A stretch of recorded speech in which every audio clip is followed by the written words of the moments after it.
My name is Elaine Mercer. I'm 31 years old, and for most of my life, I believed that if I just worked hard enough, stayed quiet enough, and asked for little enough, my family would eventually see me. They never did. Growing up, I was the second daughter in a house where being second meant being invisible. My older sister, Fiona, was the golden one. Fiona got the new car for her 16th birthday. I got a used bike with a bent wheel. Fiona got a 4-year college fund. I got told to figure it out. Fiona's artwork hung on the refrigerator. My report cards were glanced at and slid under a pile of mail. I don't say this to sound bitter. I say it because it's the truth. And the truth matters when you're trying to understand what happened later. The one place I never felt invisible was my grandmother's house. Grandma Claire lived 40 minutes outside the city in a white house with green shutters and a wraparound porch that creaked in the most comforting way when you stepped on it. She had a garden she tended every morning in her rubber boots and a yellow hat, and she made coffee so strong it could wake you up from across the room. I spent every summer there from the time I was 7 until I left for college. She taught me how to bake bread, how to read a map, how to stand up straight when the world tried to push you down. She never once compared me to Fiona. She never once made me feel like the lesser version of something better. When I was 24 and completely broke after my first job fell through, she called me out of nowhere. "Come stay with me for a while," she said. "You don't have to explain anything." I drove up that Friday and stayed for 3 months. I got back on my feet in that house. I sent out applications from her kitchen table, ate her soup, walked her dog, and slowly remembered who I was. That house saved me. She saved me. Grandma Claire passed away 2 weeks before my 29th birthday. A stroke, sudden and without warning. I got the call on a Tuesday morning while I was sitting in my office, and I remember staring at my computer screen for a very long time before I understood what I'd been told. The grief was enormous. The kind that doesn't hit you all at once but keeps finding you in small moments. The smell of coffee, the sound of a screen door, the sight of yellow anything. What I didn't expect was what came after the grief. Her will was read 3 weeks after the funeral. I sat in the attorney's office with my parents and Fiona, all of us in a row like strangers on a bus. The attorney, a quiet man named Mr. Ashby, explained that Grandma Claire had made her wishes very clear. To Fiona, she left $180,000. This was, Mr. Cold, Ashby noted, approximately equal to what she had already gifted Fiona over the years, the down payment on Fiona's house in 2019, the money that covered Fiona's wedding in 2021, the check that paid off Fiona's car loan last spring. To me, she left the White House with the green shutters and $95,000. I couldn't speak for a moment. I looked down at my hands. My mother's voice cut through the silence like a blade. "That doesn't seem right." My father said nothing, but his jaw was tight. Fiona said, "It's just, the house is worth a lot more than $180,000. It's not exactly fair, is it?" I looked at her. I thought about every summer in that house. Every morning I helped my grandmother water her garden. Every night I sat with her on that creaking porch when she was lonely and no one else came to visit. I said quietly, "I think Grandma Claire knew exactly what she was doing." Nobody responded to that. The drive home was silent. I kept my eyes on the road and my hands steady on the wheel, and somewhere around mile 20, I started to cry, not from sadness, but from something I couldn't quite name yet. Relief, maybe. Or the strange hollow feeling of being seen by someone who was no longer there to see you. Within 48 hours of the will reading, my mother called. "You know, sweetheart, your father and I have been talking." Her voice was warm in that particular way it got when she wanted something. "The house is really too much for you to manage on your own. The property taxes alone, do you know what those run annually? And the maintenance on a house that old? You'd be in over your head." I said, "I've looked into it. I can manage." "We just think," she continued as if I hadn't spoken, "it would make more sense to sell. You'd walk away with a significant amount of cash. You could put a down payment on something smaller, something in the city closer to your work." Mom. "And we could split the proceeds with Fiona since the inheritance wasn't exactly balanced." Mom. My voice came out harder than I intended. "I'm not selling." She paused. "You're being very short-sighted." "Maybe," I said, "but it's my house." She hung up not long after that. Over the next 3 months, the calls kept coming. Sometimes it was my mother, sometimes my father, occasionally Fiona with a new angle. It's just sitting there empty, or Grandma would have wanted it to benefit the whole family, or my personal favorite. Delivered in a tone of great reasonableness. It's not like you have kids or a husband to fill it. Each time I said no. What I didn't say, what I was quietly doing instead, was preparing. I hired a locksmith 2 weeks after the will was finalized and had every lock in that house rekeyed. I installed a security camera system, 2 at the front, 1 at the back, 1 covering the driveway, 1 in the main hallway inside. I drove up every other weekend to check on the property, clear out what needed clearing, bring in a few pieces of my own furniture. I started making it mine. I also discovered something on my 3rd visit that made my stomach drop. I found a back window unlatched, not broken, unlatched from the inside, which meant someone had been inside the house and left through that window or opened it from the inside deliberately before leaving through the door. I stood in my grandmother's kitchen and felt something cold settle in my chest. I said nothing to my family. I had the window lock repaired, made sure all the cameras were recording, and I waited. My cousin Owen called me in late October. Owen is one of those people who manages to be everyone's friend while never fully committing to any side, which I used to find charming and now found exhausting. He said my parents were planning to use the house for Christmas. Just for the holiday weekend, he said. Your mom mentioned you'd be out of town for work. I was not going to be out of town for work. I said I never agreed to that. Owen said, "Oh." A long pause. I think they assumed. Tell them to call me directly, I said. My mother did not call me directly. What she did instead was send me a text on December 22nd that read, "We'll be arriving Friday afternoon. You're welcome to join if your work trip gets canceled. Fiona's bringing the kids." I read that text standing in my apartment kitchen, and I felt something shift inside me. Not rage, exactly. More like clarity. The kind that comes when you stop being surprised. I responded, "I'll be there." She didn't reply. I drove up Thursday night, let myself in, turned on the heat, slept in my grandmother's bed, surrounded by the particular quiet of that house in winter. In the morning, I sat on the porch with coffee and watched the snow on the garden, and I felt the weight of everything very clearly. My family arrived Friday at 2 p.m. I heard the cars in the driveway. I watched from the hallway window as they piled out. My mother and father, Fiona and her husband, 2 of Fiona's kids, and then, unexpectedly, my aunt and uncle from 2 states over. People I hadn't seen in years. My mother had apparently invited them to my house for a holiday party.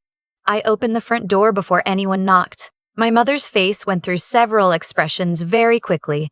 Surprise was the first. Then a smile, practiced and immediate. "Elaine, you made it." "I thought your trip—" "There was no trip," I said. She kept smiling.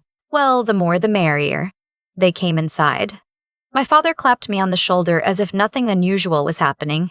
Fiona's kids ran past me into the living room. My aunt hugged me and said the house was just beautiful, just gorgeous. Grandma Claire would be so happy. For about 40 minutes, I let it unfold. I watched my mother move through the kitchen as if it were her own, opening cabinets, rearranging things on the counter, instructing Fiona where to put the food they'd brought. My father and uncle settled into the living room. The kids were making noise upstairs. And then I heard it. Fiona, in the kitchen, saying to my mother in a low voice, "Did you call that realtor? Because I looked it up and this property is listed at..." I walked into the kitchen. Both of them looked up. I said, "I'd like everyone to gather in the living room for a moment." Fiona said, "We're in the middle of..." "I know," I said. "It'll just take a minute." I don't fully know what they expected. Maybe an announcement that I'd reconsidered selling. Maybe an attempt at a family conversation about the estate. Maybe they thought I'd cry or apologize for being difficult or somehow make this easier for all of them. I walked to the side table near the fireplace where I'd left a folder the night before. "I want to be clear about something," I said. My voice was steady. I was glad about that. This house belongs to me. Grandma Claire left it to me specifically and intentionally, and I am not selling it, and I am not sharing it, and I am not open to further discussion about either of those things. My mother started to say something. "I'm not finished," I said. She stopped. "Over the past 3 months, this property has been accessed without my knowledge or permission on at least 2 occasions. I know this because of the security system I installed in September. I opened the folder and placed 2 printed screenshots on the coffee table, stills from the camera footage, time-stamped. I have the full recordings. The room was very quiet. My father said, "Now, Elaine, we weren't doing anything. You were in my house," I said, without asking, without a key I gave you. Which means someone made a copy of a key that was not theirs to copy. I looked at my mother. I had the locks changed in August, so what I'd actually like to know is how you got in. Nobody answered. My aunt looked profoundly uncomfortable. My uncle was studying the ceiling. "I'm not calling the police today," I said, "but I am asking everyone to leave, and I want the key, however you got it, left on the table before you go." Fiona said, "You're being completely unreasonable, Fiona." I looked at her. "You got a $180,000 and a wedding and a house down payment and a car. I got this house. I'm keeping it." The silence after that was a different kind of silence. My mother set a key on the coffee table. She didn't look at me when she did it. She picked up her coat and her bag and she walked out the front door, and one by one the others followed. Fiona last. She paused at the door and said, "I hope you're happy," in a tone that meant the opposite. "I am," I said. "Actually." She left. I stood in the living room of my grandmother's house and listened to the cars back out of the driveway. I listened until the sound faded completely and there was only the quiet again. The particular quiet of that house in winter. The settling sounds of old wood and old walls, the faint creak of the porch in the cold. I sat down on the couch. I pressed my hands flat against my knees. I stayed like that for a long time. After that day, I did not hear from my mother for 6 weeks. When she finally called, it was brief and careful, as if she were speaking to someone she didn't know very well anymore. I think she was beginning to understand that I wasn't who she thought I was, or maybe she always knew and just assumed it wouldn't matter. I filed a formal notice with an attorney documenting the unauthorized entries, not to pursue legal action immediately, but to have it on record. My attorney said it was a smart move. I thought of it as insurance. I spent Christmas alone in that house, and it was the best Christmas I'd had in years. I made my grandmother's bread recipe. I sat on the porch in a thick coat with a thermos of coffee and watched the snow. I walked her dog's old path down to the edge of the property where the oak tree stands, the one we used to sit under in July with lemonade and absolutely nothing urgent to do. I thought about her a lot that weekend. Not the grief of losing her, but the full weight of who she was, the deliberateness of her. She had known exactly what she was doing when she made that will. She had seen something in me that she wanted to protect.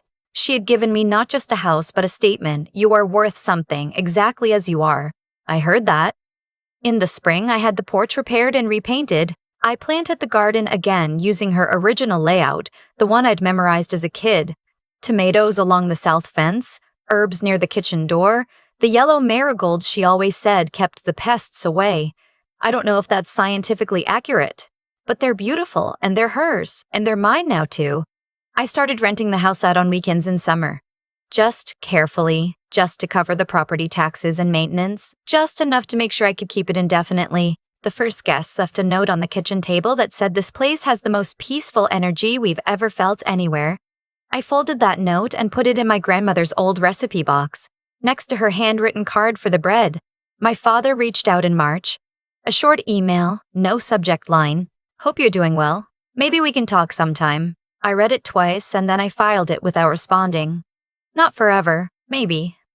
But for now, I needed that quiet. I am not a person who believes in burning everything down.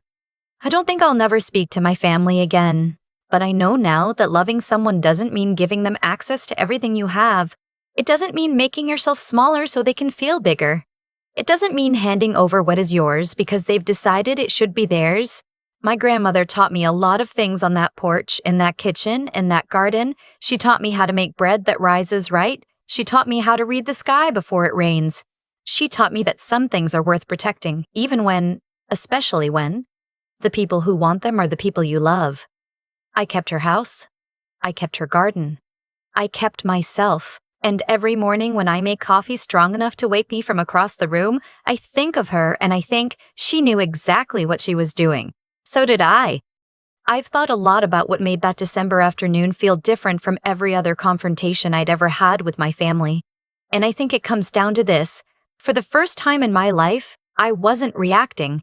I had prepared. I had been quiet and deliberate, and I had done the work, and when the moment came, I didn't need to raise my voice because the evidence was already sitting on the coffee table. That's not something I figured out on my own. Grandma Claire showed me that in the way she lived. She never argued loudly. She never made grand declarations. She just made her decisions carefully and then she held to them. And the people around her eventually learned that there was no point in pushing. I watched her do that my whole childhood, and I think I absorbed it without realizing it. The way you absorb a lot of things from the people who actually show up for you. What my family never understood is that the way you treat someone over years is a kind of education. They taught me, very thoroughly, that my feelings were negotiable and my needs were an inconvenience. And what they didn't account for was that I was paying attention every time I was overlooked. Every time my mother's voice went warm only when she wanted something. Every time Fiona was handed something I had to earn. I was learning exactly what I was dealing with.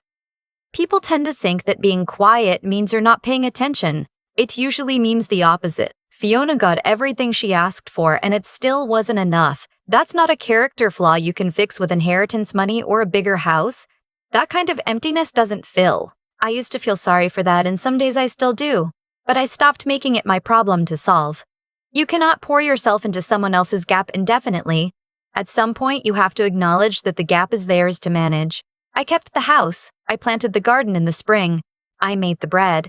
I sat on the porch and drank the coffee and felt, for the first time in a very long time, that I was living a life that was actually mine, not a smaller version of someone else's, not a consolation prize, mine. There's something that happens when you stop waiting to be chosen and just choose yourself. The world doesn't end. Your family doesn't suddenly become reasonable. But something internal settles, some long-held tension releases, and you find that you can breathe differently. I am not a perfect person, and this is not a perfect story. I don't know what my relationship with my parents looks like 5 years from now. But I know what I will not give up again. And I know the difference between a door that's closed and a door that's locked. Some things you protect quietly for a long time, until the moment comes when you no longer have to. Grandma Claire knew that. She left me everything I needed to understand it. I just had to be willing to hold it.